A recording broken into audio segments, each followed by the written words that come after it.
कि राजा पृथु बोले कि हे नारद जी, अब आप कृपा करके मुझे यह बताइए कि वृंदा को मोहित कर भगवान विष्णु ने क्या किया और फिर वह कहाँ गए थे। तो तब नारद जी ने कहा कि जब देवता की स्तुति कर मौन हो गए थे, तब भगवान शंकर ने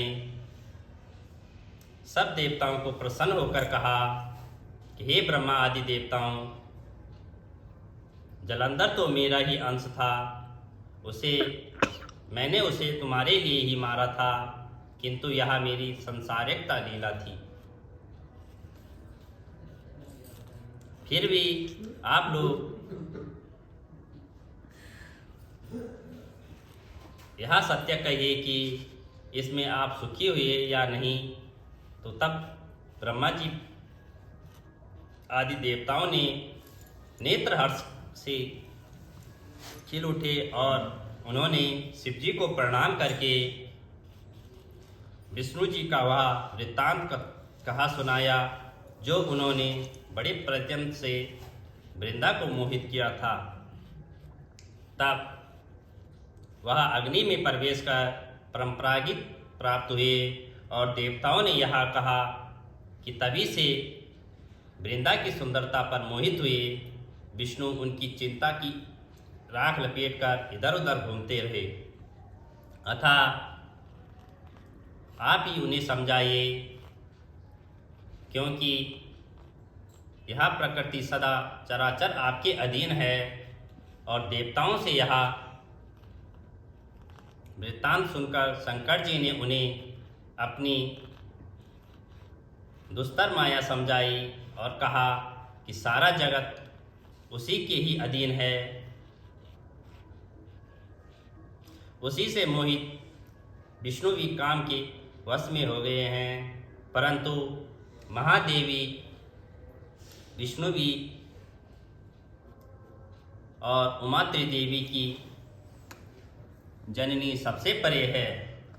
वह मूल प्रकृति पर परम मनोहर और वही गिरजा की भी कहलाती है। अतः विष्णु का मोह दूर करने के लिए आप सब उनकी शरण में जाइए। यदि वह प्रसन्न हो जाएगी तो आपका वह कार्य सिद्ध हो जाएगा। तो भगवान शंकर की आज्ञा से सब देवता मूल प्रकृति को प्रसन्न करने चले गए और उनके स्थान पर पहुंचकर उनकी बड़ी स्तुति की।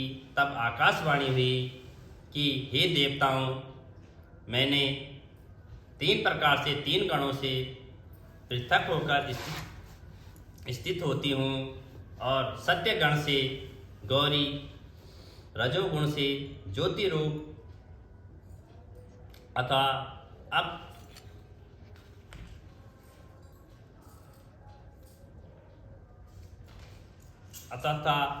लोग मेरी रक्षा से आदि सादर उन देवियों पर के पास जाओ और वह तुम्हारे मनोरथ को पूर्ण कर देगी। तो यह वाणी सुनकर देवताओं ही खुल गए और वहां भगवती का आदर करते हुए गौरी, लक्ष्मी और सरस्वती को प्रणाम करने लगे। सब देवताओं ने भक्तिपूर्वक उनका स्मरण किया और सब देवियां प्रकट हो गई। सब देवताओं से प्रसन्न होकर भक्तिपूर्वक अपना निवेदन किया कि देवियों ने कुछ बीज देकर कहा, इन्हें लेकर जाइए,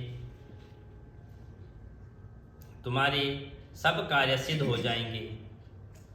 तो ब्रह्मा आदि देवता उन बीजों को लेकर भगवान विष्णु के पास गए और उन्हें वृंदा की चिंता की भूमि में डाल दिया।